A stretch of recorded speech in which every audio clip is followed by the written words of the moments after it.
ये बात मेरे कॉलेज टाइम की है। जब मैं कॉलेज एग्जाम की पढ़ाई करते करते बोर हो गई थी तो मैंने मोबाइल में ऐसी वाली वीडियो देखने का मन बनाया और देखने लगी। और एक दिन मेरे जीजू ने मुझे ऐसी वीडियो देखते हुए पकड़ लिया।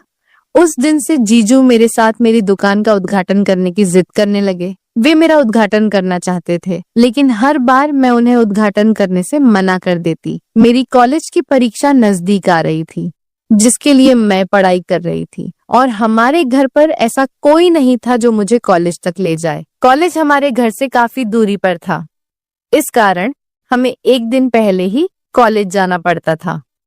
फिर मैं जीजू को लेकर चली गई। मैं जीजू के साथ नहीं जाना चाहती थी। मुझे पता था जीजू को समय मिलते ही वो मेरी दुकान का उद्घाटन कर देंगे, लेकिन मेरे पास दूसरा रास्ता नहीं था। इस कारण मुझे उनके साथ ही जाना पड़ा। मैं उद्घाटन कराने के लिए बार बार मना करती, लेकिन जीजू तो मान ही नहीं रहे थे। और घर से निकलने बाद पहुंचकर आज हम एक कमरा किराए पर लेके रुकने वाले थे। मैं जीजू से 2 कमरे बुक करने को बोल रही थी, लेकिन इधर उधर घूमने के बाद पता चला कि सारे होटल के कमरे बुक हो चुके थे। फिर मैंने और जीजू ने एक ही कमरा ले लिया और कमरे में जाते ही जीजू ने कहा, अब डिनर करके आराम करते हैं। और फिर करीब रात के 11 बजे जीजू ने मुझे बोला, दोस्तों, अपने बारे में आपको बताना तो भूल ही गई थी। ये कहानी मेरे और मेरी दीदी और जीजू की है। मेरा नाम मीनाक्षी है। मैं अभी 21 साल की हूँ। अभी तक मेरा कॉलेज खत्म नहीं हुआ था। मैं मेडिकल नर्सिंग की पढ़ाई कर रही हूँ। हमारे परिवार में हम 4 लोग थे, लेकिन अब हम 3 ही रहते थे, क्योंकि मेरी दीदी की 7 महीने पहले ही शादी हो गई थी। हमारे घर में मैं सबसे खूबसूरत थी। मेरी दीदी मुझसे थोड़ी काली थी। जब भी मेरी दीदी के लिए कोई रिश्ता आता तो वे लोग मुझे ही पसंद करते थे, लेकिन अभी मैं बहुत छोटी थी और शादी की उम्र भी अभी कम थी और मेरी पढ़ाई भी पूरी नहीं हुई थी। इस कारण मैं उन्हें मना कर देती। 20-22 की उम्र होने पर लाइफ में काफी कुछ बदलाव होने लगते हैं। कोई अच्छे रास्ते पर चलते तो कोई बुरे रास्ते पर। मैं थोड़ी ज्यादा नहीं थी और कम भी नहीं। कभी कभी जब पढ़ाई से बोर हो जाती तो मैं भी वो फिल्में देख लिया करती। इस उम्र में सभी के मन में कुछ ना कुछ करने की ख्वाहिश जगती है। मैं ज्यादा बिगड़ी हुई नहीं थी, लेकिन कभी कभी वो फिल्में देख लिया करती थी। एक दिन मेरे जीजू हमारे घर आए। उस रात उन्होंने मुझे वो फिल्म देखते हुए पकड़ लिया। तब से वे मेरे साथ उस फिल्म की बातें करने लगे। बात इतनी आगे बढ़ चुकी थी कि जीजू अब वह मेरी दुकान का उद्घाटन करने की बात कर रहे थे। वे कहते, तुम्हारी दीदी बहुत काली और मोटी है, इस कारण उसके साथ वो बात नहीं है। तुम अभी फ्रेश हो, तुम्हारे साथ बहुत अच्छा लगता है। लेकिन मैं जीजू को मना कर देती। मैं अपने दीदी के पति के साथ अपनी दुकान का उद्घाटन नहीं कराना चाहती थी। फिर एक दिन हमारे घर पर एक फंक्शन था। उस फंक्शन के लिए कपड़े भी खरीदने थे, तो माँ ने मुझे जीजू के साथ कपड़े खरीदने भेज दिया। हालांकि मैं जीजू के साथ जाना नहीं चाहती थी, लेकिन और जाने वाला कोई नहीं था, तो मैं जीजू के साथ ही चली गई। बहुत सारे कपड़े देखने के बाद मुझे कुछ कपड़े पसंद आए, तो मैं उन्हें ट्राई करने चेंजिंग रूम में चली गई। मैं कपड़े देख ही रही थी, तभी जीजू चेंजिंग रूम में आए और मुझसे आकर बोले, कितने कपड़े देख रही हो? उस वक्त मेरे पास सिर्फ आधे ही कपड़े थे। मैंने उन्हें रूम से बाहर निकाला और उन्हें बाहर निकालते में मेरी तो हालत खराब हो गई। फिर मैंने और कपड़े देखे और ट्राई किए, तो मुझे कम ही कपड़े पसंद आए। फिर जल्दी से शॉपिंग करके हम घर चले गए। जीजू मुझसे एक ही बात मनवाना चाहते थे, मैं उनके हाथों से अपनी दुकान का उद्घाटन करवा लूं। वे कहते, मेरे से अपनी दुकान का उद्घाटन करने में तुम्हें क्या दिक्कत है? लेकिन मैं ऐसा नहीं करना चाहती थी। मेरी कॉलेज की परीक्षा भी पास आ रही थी। मेरी मेडिकल नर्सिंग की परीक्षा थी, लेकिन एक परेशानी थी, मेरी परीक्षा की और दूसरी हमारे कॉलेज की। इस वक्त हमारा कॉलेज बंद था। सभी बच्चे अपने अपने घर जा चुके थे। फिर भी कॉलेज वाले एग्जाम ले रहे थे। कॉलेज हमारे घर से भी बहुत दूर था। जाने में करीब 1 दिन लग जाता था। हमारे घर पर मुझे कॉलेज तक ले जाने वाला कोई नहीं था। तो दीदी कहने लगी, तू अपने जीजू को साथ लेकर जा, हमारे पास गाड़ी भी है, तुम्हें जाने में कोई दिक्कत नहीं होगी फिर में। और जीजू सुबह ही घर से निकल गए। करीब शाम के 4 बजे हम कॉलेज पहुंच गए, लेकिन हम कॉलेज में नहीं गए, हम एक होटल में रहने चले गए। जीजू ने एक कमरा बुक कर लिया। मैं 2 कमरे बुक करवानी चाहती थी, लेकिन जीजू ने मना कर दिया। खाना खाने के बाद जीजू कहने लगे, चलो हम पार्क में घूम आते हैं। मुझे पार्क में घूमने में बहुत मजा आता था, तो मैं जल्दी से मान गई। लेकिन जीजू मुझे पार्क की बजाय किसी जंगल में लेकर चले गए। रात के 9 बज रहे थे। जंगल बहुत ही डरावना हो चुका था। मेरे डर से पसीने छूट गए। जीजू मुझे लेकर घने जंगल में चले गए और जीजू ने कहा, अब तुम्हें मेरी बात माननी ही पड़ेगी, नहीं तो मैं तुम्हें इस जंगल में अकेला छोड़कर चला जाऊंगा। मैंने पूछा, कौन सी बात? तो वे कहने लगे, मैं तुम्हारी दुकान का उद्घाटन करना चाहता हूँ। मैंने कहा, मैं मर जाऊंगी लेकिन दुकान का उद्घाटन आपसे कभी नहीं करवाऊंगी। तभी जीजू अचानक अंधेरे में छुप गए। मैं होटल जाने का रास्ता खोजने लगी। बहुत समय तक मैं रास्ता ढूंढती रही, लेकिन मुझे कोई रास्ता नहीं मिला। हम काफी जंगल के अंदर आ चुके थे। मैं जोर जोर से चिल्ला रही थी, लेकिन आसपास कोई भी नहीं था। बहुत समय हो चुका था। जीजू अभी तक बाहर नहीं निकले थे। मुझे डर भी बहुत लग रहा था। जंगल से अजीब अजीब आवाजें आ रही थी। अब मुझसे खड़ा भी नहीं हुए जा रहा था। अब मेरे पास एक ही रास्ता बचा था। जीजू की शर्त मानने के अलावा मेरे पास कोई रास्ता नहीं था। अगर मैं उनकी शर्त नहीं मानती तो कल का एग्जाम मैं नहीं दे पाती। मैंने जीजू से कहा, मैं आपसे दुकान का उद्घाटन कराना चाहती हूँ, आप उद्घाटन कर लेना, पर अभी के लिए प्लीज आप बाहर आ जाओ, मुझे बहुत डर लग रहा है। मेरी बात सुनते ही जीजू बाहर आ गए। फिर हम होटल चले गए। होटल के कमरे में जाते ही जीजू मेरे साथ दुकान के उद्घाटन वाली बातें करने लगे और बोले, दुकान का उद्घाटन कैसे करें? उन्होंने लगभग मेरी दुकान का सारा सामान उतार दिया था। वे जैसा दुकान का उद्घाटन करना चाहते थे वो ऐसा करने लगे। मुझे बहुत बुरा लग रहा था। आज तक मैंने ऐसा उद्घाटन कभी भी नहीं कराया था। कुछ देर बाद निकलने लगा। मुझे मजा तो आ रहा था दुकान का उद्घाटन कराने में, लेकिन उतना नहीं जितना मैं अपनी मर्जी से मान जाती। उद्घाटन करने के लिए फिर जीजू मेरे साथ। उद्घाटन के बहुत समय तक मजा लेते रहे। मेरी दुकान के उद्घाटन में कटे केक को पूरा निचोड़ लिया था। अब मैं उनसे रुकने की बात कर रही थी, लेकिन जीजू रुकने का नाम ही नहीं ले रहे थे। तभी मैंने उन्हें दीदी की कसम दे दी तो वे रुक गए। अभी रात के 2 बज रहे थे तो मैं सो गई। सुबह जल्दी उठकर मैंने कुछ पढ़ाई की और नहाकर फ्रेश होकर फिर मैं एग्जाम देने चली गई। एग्जाम खत्म करके मैं जीजू के साथ घर आ गई। उस दिन से मैं जीजू के साथ किसी भी जगह पर नहीं गई, क्योंकि वह मुझे एक तो जंगल में अकेले छोड़ दिया था और दुकान का उद्घाटन भी बहुत अच्छा नहीं किया जैसे मैं चाहती थी। अब मैंने जीजू से दूरियां बना ली। जीजू बहुत बुरे इंसान थे, मुझे आज पता चला। तो दोस्तों, ये थी आज की कहानी। आपकी क्या राय है इस पर हमें कमेंट में जरूर बताएं। अगर आपको हमारी वीडियो अच्छी लगी हो तो आप चैनल को सब्सक्राइब करना ना भूलें। मिलते हैं कल एक और नई कहानी के साथ। और अगर आपको कहानी सही में पसंद आई तो दोस्तों के साथ शेयर जरूर करें। और मुझे एक बार की बात है, मेरे पापा के भाई छोटे यानी मेरे चाचू मुझे बचपन से ही बहुत पसंद थे और मैं मम्मी और पापा से भी ज्यादा उनके साथ रहती थी। धीरे धीरे मैं बड़ी और जवान होती गई और मेरे चाचू की दोस्ती भी गहरी होती चली गई। और अभी मैंने नई नई जवानी में कदम रखा था और अपनी ही सहेलियों से आदमी और औरत के बीच के रिश्ते के बारे में कई सारी बातें सुनी थी। चाचू से दोस्ती इतनी अच्छी थी कि मैं अपने चाचू से हर बात कर लेती थी और मुझे चाचू से बातें करके बहुत ही ज्यादा अच्छा लगता था। फिर एक रात मम्मी पापा घर पर नहीं थे तो चाचू के सिर में बहुत ज्यादा दर्द था। चाचू ने मुझे कहा, पलक जरा कॉफी बनाकर मेरे कमरे में आओ। मैंने जल्दी से कॉफी बनाई और चाचू के कमरे में चली गई। चाचू ने कॉफी टेबल पर रखने को कहा। मैं कॉफी टेबल पर रखकर वापस जाने लगी थी कि चाचू ने मुझे पकड़ लिया और कहने लगे कि आज घर पर कोई भी नहीं है, तुम्हें अपने कमरे में डर लगेगा। इसीलिए आज मेरे पास ही रह जाओ। तुम्हें एक वीडियो भी दिखाता हूँ।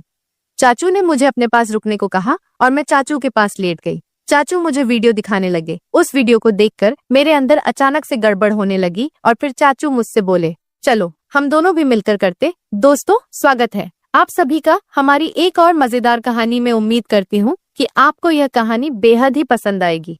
पूरी कहानी सुनने से पहले प्लीज मेरे इस चैनल को सब्सक्राइब जरूर करें ताकि मैं मोटिवेट होके आपके लिए अच्छी अच्छी कहानी लेकर आऊं। दोस्तों, मेरा नाम पलक है और मैं अभी 16 साल की हो चुकी हूँ।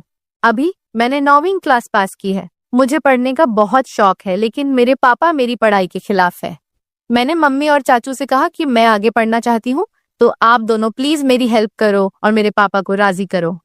मम्मी ने अपनी तरफ से बहुत कोशिश की, लेकिन पापा नहीं मान रहे थे, क्योंकि उनका कहना था कि आजकल कॉलेज में पढ़ाई कम और आशिकी ज्यादा चलती है। तभी मेरे चाचू ने पापा को समझाया और एक तरफ से मेरी गारंटी ले ली कि मैं ऐसा कुछ भी नहीं करूंगी, बस सिर्फ पढ़ाई करूंगी। तब जाकर पापा मेरे कॉलेज जाने के लिए मान गए और चाचू से कहा कि आज से पलक की जिम्मेदारी तुम्हारी है। अगर उसने कुछ भी उल्टा सीधा काम किया तो जिससे इस घर और खानदान की कोई दाग लगा तो पलक के साथ साथ तुम्हारी भी खैर नहीं। चाचू ने पापा से कहा कि भाई जी, आप फिक्र ना करें, मैं पलक की हर हरकत पर नजर रखूंगा। पर मुझे इस वक्त पता नहीं था कि चाचू के दिल में क्या है और वह मेरी इतनी हिमायत क्यों कर रहे हैं। लेकिन मजे की बात तो यह हुई थी कि मैंने कभी सोचा ही नहीं था कि मेरे चाचू से दोस्ती इतनी आगे तक चलती जाएगी। फिर कुछ ही दिनों में चाचू ने मेरे साथ जाकर मेरे कॉलेज में दाखिला करवा दिया। पहले पहले तो मैं खूब दिल लगाकर पढ़ाई करने लगी और कॉलेज में किसी के साथ ज्यादा नहीं रहती थी। जो भी कॉलेज में होता वह रात को मैं चाचू को घर आकर बता देती। चाचू भी मेरे साथ बहुत ही ज्यादा फ्री होने लगे थे और मुझे लगता वह मुझे बहुत ही अजीब जैसे देखते हैं, क्योंकि मेरी चाची गांव में रहती थी और चाचू नौकरी के सिलसिले में हमारे घर पर ही रहते थे। फिर कॉलेज में मेरी दोस्ती एक लड़की से हो गई, जिसके साथ दोस्ती करने के बाद मेरी जिंदगी बदलने लगी, क्योंकि इस सहेली ने मुझे बताया कि उसकी मंगनी हो चुकी है। उसने मुझे एक दिन अपने मंगेतर से मिलवाया भी था।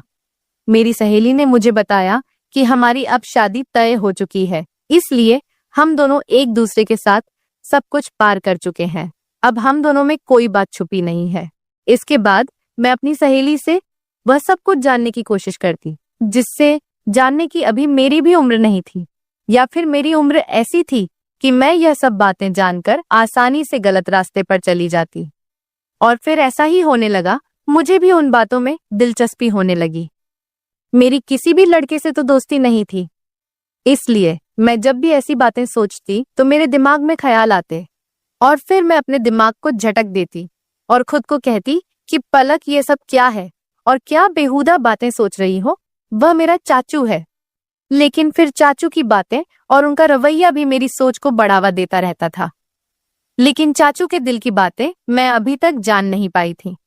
कभी कभी तो मुझे लगता था कि वह भी शायद मेरे बारे में यही सब सोचते होंगे, लेकिन कभी कभी उनका रवैया मुझसे बहुत ज्यादा सख्त हो जाता था और वह मुझे याद दिला देते थे कि तुम्हारे पापा कितने सख्त हैं और अगर तुमने कोई भी गलती की तो तुम्हारे साथ साथ मेरा भी बुरा हाल कर देंगे।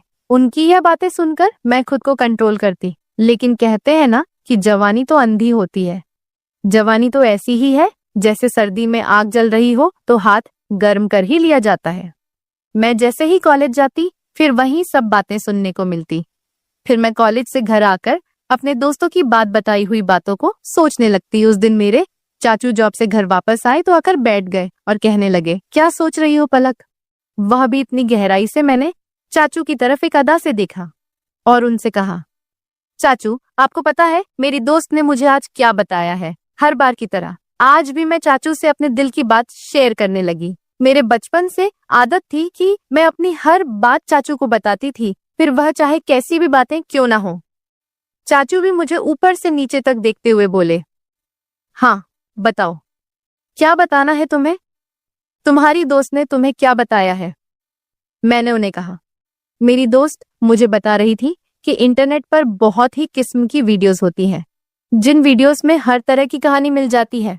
तो मैं यह कह रही थी कि आपके पास भी तो मोबाइल है और साथ में नेट का पैकेज भी लगा हुआ है, आपने भी वह वीडियोस देखी होंगी तो क्यों ना हम दोनों मिलकर वीडियोस देखें और एंजॉय करें। मैंने यह बात अपना चेहरा चाचू के नजदीक लाकर निराले वाले अंदाज में कहा। वह फटी फटी आंखों से मेरी तरफ देखने लगे। मुझे लगा जैसे वह मुझे अच्छी तरह से डांट लगाएंगे, लेकिन फिर अचानक ही उन्होंने मुझे बड़े गौर से देखा और फिर शायद दिल ही दिल में कुछ फैसला किया और फिर वह मुस्कुरा पड़े और मुझे निराले वाले अंदाज में कहने लगे, देखो पलक, ऐसी बातें अपने पापा के सामने मत करना, वरना तुम्हारा बाप तुम्हारा तो बुरा हाल करेगा ही, मगर साथ में मुझे भी घर से निकाल देगा, क्योंकि मैंने तुम्हारी जिम्मेदारी ली हुई है और फिर मेरे लिए रहने का प्रॉब्लम हो जाएगा। बाकी रही वीडियो देखने की बात, तो तुम रात के वक्त मेरे साथ में आ जाना, मैं तुम्हें हर किस्म की वीडियो दिखा दूंगा। चाचू की आंखों में एक चमकीली सी शरारत थी जो इस वक्त मुझे समझ नहीं आ रही थी। इसके बाद चाचू अपने कमरे में चले गए और मैं पढ़ाई करने लगी और आने वाले वक्त के बारे में सोचने लगी। अब मेरा दिल किताबों में नहीं लग रहा था और बस आगे क्या होगा यही सोचने लगी। लेकिन पढ़ाई करना भी जरूरी था, क्योंकि पढ़ाई के मामले में चाचू बहुत ही ज्यादा सख्त थे और मुझे कहते थे कि सबसे पहले तुम्हारी पढ़ाई और बाकी मौज मस्ती बाद में है। और उनका कहना था कि अगर तुम पढ़ाई में अच्छी रहोगी तो तुम्हारे पापा भी समझेंगे और तुम्हारी आजादी के दरवाजे तुम्हारे लिए खुलते चले जाएंगे। उनकी यह बात मुझे भी बिल्कुल ठीक लगती थी, इसलिए मैंने अपने दिल से सारी बातें निकाली और मन लगाकर अपना कॉलेज का काम करने लगी और जल्दी जल्दी सारा काम खत्म कर दिया। जैसे जैसे समय बीत रहा था मेरे दिल में भी हलचल हो रही थी। फिर जब मैं सारे कामों से फारिग हुई तो रात को आराम से मैं चाचू के कमरे में चली गई। मैं जब कमरे में गई तो चाचू कहानियों की मैगजीन देख रहे थे। मुझे देखते ही वह मुस्कुराने लगे और उन्होंने वह मैगजीन छुपा दी। सर्दियों का मौसम चल रहा था और आज रात को तो सर्दी भी बहुत ज्यादा थी, इसलिए मैं जाते ही चाचू के बिस्तर में घुस गई। घुसकर चाचू के पास जाकर बैठ गई और उनसे कहा, अब मुझे जल्दी से वह स्टोरी वीडियो दिखा दो, नहीं तो फिर पापा के आने का टाइम हो जाएगा। फिर चाचू भी बिना टाइम वेस्ट किए मुझे वीडियो दिखाने लगे। वीडियो देखते ही मेरे अंदर से मुझे बहुत बदलाव महसूस होने लगे, लेकिन इत्तेफाक से हमने अभी कम ही वीडियो ही देखी थी कि पापा हमारे कमरे में आ गए। पापा आते ही मुझसे कहने लगे, इतनी रात के वक्त चाचू के कमरे में क्या कर रही हो, चलो अपने कमरे में चली जाओ। पापा बहुत ही सख्त मिजाज के थे और मैं काफी डरती थी, तो जैसे ही पापा ने सख्त अंदाज में कहा, मैं सब कुछ भूल गई और जल्दी से अपने कमरे में आ गई। मैंने सोचा जैसे ही पापा चाचू के कमरे से निकलकर अपने कमरे में जाएंगे तो फिर मैंने सोचा चाचू के कमरे में चली जाऊंगी। लेकिन इस रात पापा को चाचू से शायद कोई जरूरी काम था, इसलिए पापा काफी टाइम तक उनके कमरे में ही बैठे रहे और मैं इंतजार करते करते पता ही नहीं चला कि कब नींद आ गई और पता नहीं पापा चाचू के कमरे से कब गए। दूसरे दिन कॉलेज से लौटने के बाद मैं रात का इंतजार करने लगी, क्योंकि मैंने कुछ वीडियो जो देख ली थी, जैसे तैसे करके मैं खुद पर काबू करने लगी और जब टाइम हुआ तो चाचू के कमरे में वीडियो देखने के लिए चली गई। मगर यह क्या, चाचू ने कहा, अभी मैं अपने ऑफिस का काम खत्म कर लूं, तुम थोड़ी देर के बाद मेरे कमरे में आ जाना, मैं तुमको वीडियो दिखा दूंगा। मैं तो सुबह से ही वीडियो देखने के लिए बेताब हो रही थी, तो चाचू पर थोड़ा सा गुस्सा करके बैठ गई। मेरे मोबाइल में नेट का पैकेज लगा हुआ था, तभी मेरे नेट पर किसी नए नंबर से मैसेज आया। उसकी भेजी हुई तस्वीर देखकर मेरी आंखें फटी की फटी रह गई। मैं अभी तक तस्वीर को देख ही रही थी कि उस आदमी का मैसेज आने लगे। वह काफी अच्छे अंदाज में चैट कर रहा था। मैं जो पहले ही बेताब थी तो मैं भी उसी अंदाज में जवाब देने लगी। फिर मुझे ख्याल आया कि यह बात मुझे चाचू को बतानी चाहिए। मैं फौरन ही चाचू के कमरे में आई, लेकिन उनके कमरे का दरवाजा बंद था। तब मैं अपने कमरे में वापस आ गई और उस अनजान लड़के से वैसे ही बातें करने लगी। मैं मोबाइल पर उस वक्त मैसेज पर बात ही कर रही थी जब मैंने उससे कहा कि मैं तुमको देखना चाहती थी हूँ और उसको वीडियो कॉल पर बात करने को कहा, लेकिन उस लड़के ने ही मना कर दिया।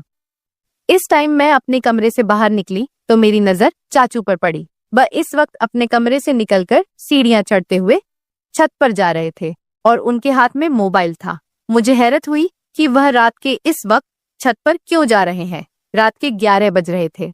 मुझे नींद भी नहीं आ रही थी, लेकिन मेरे दिमाग में यह शक हो गया था कि कहीं चाचू ही मुझे नए नंबर से तो नहीं कर रहे हैं। खैर, मैं यही बातें सोचते सोचते अपने चाचू के ख्यालात में पता नहीं कब तक नींद की वादियों में खो गई और एक ख्वाब देखा जिसमें चाचू मेरे साथ थे और बोल रहे थे किसी काम को करने के लिए तभी मेरी आंखें खुल गई। सुबह सुबह मैंने देखा कि चाचू का मुंह बहुत अच्छा था। वह मेरे साथ बहुत ही हंस हंस कर बातें कर रहे थे। इससे पहले मैं अपने कॉलेज पैदल जाया करती थी, लेकिन उस दिन चाचू ने कहा, आज मैं तुम्हें अपनी बाइक पर कॉलेज के लिए लेकर जाऊंगा, तो मैं भी उनके साथ चल पड़ी। जैसे ही कॉलेज खत्म हुआ और गेट से बाहर निकली तो चाचू मेरा पहले से ही इंतजार कर रहे थे। मैं आज बहुत ही ज्यादा उदास थी क्योंकि मेरी दोस्त मुझसे नाराज थी, क्योंकि हम दोनों के बीच लड़ाई हो गई थी। चाचू ने रास्ते में मेरी उदासी की वजह पूछी तो मैंने बताया कि मेरी सहेली से लड़ाई हो गई है और मेरा मन बहुत ज्यादा खराब है। तो चाचू ने कहा, चलो तुम्हारा मन ठीक करता हूँ। और चाचू ने बाइक एक बिरयानी की शॉप पर रोक दी। उन्हें पता था कि मुझे बिरयानी बहुत पसंद है। फिर हम दोनों ने वहां बैठकर बिरयानी खाई और कोल्ड ड्रिंक भी पी। चाचू वहां भी मुझसे हंसी मजाक कर रहे थे। इसके बाद मैं चाचू के साथ घर वापस आ गई। उस दिन मम्मी पापा घर पर मौजूद नहीं थे, शायद किसी रिश्तेदार की शादी में गए हुए थे। तो चाचू मुझसे पूछने लगे कि तुमने मुझसे दोबारा से वह वीडियो देखने को क्यों नहीं कहा। तो मैंने उन्हें बताया कि मैंने तो पहले से ही देख ली थी। चाचू एकदम से चौंक कर मेरी तरफ देखने लगे और बोले, वह कैसे देखी? तुम्हारे पास तो नेट पैकेज नहीं होता है? उन्होंने सख्त अंदाज में पूछा। मैंने बताया कि मेरा एक नया दोस्त बना है, उसने भेजी थी। मैं रात को आपको बताने के लिए आई थी, मगर आप सो रहे थे।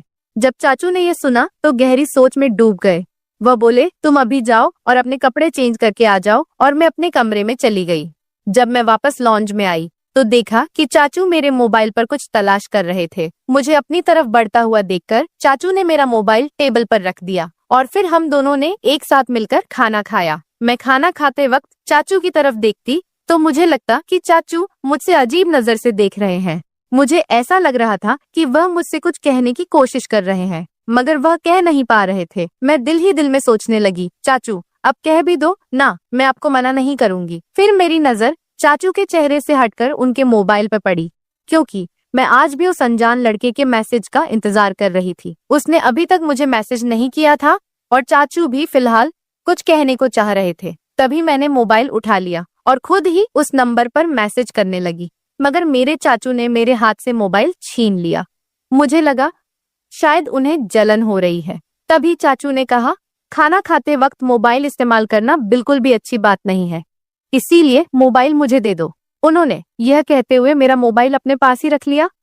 मैंने जल्दी जल्दी से खाना खत्म किया और चाचू से कहा, अब तो मेरा मोबाइल मुझे कर दो वापस। तब उन्होंने कहा, दे दूंगा, अभी तुम ऐसा करो कि बर्तन धोकर मेरे कमरे में आ जाओ। मैं तो खुश हो गई कि शायद जलन में आकर आज चाचू मेरी बात को पूरा जरूर करेंगे। मैंने ऐसा ही किया था।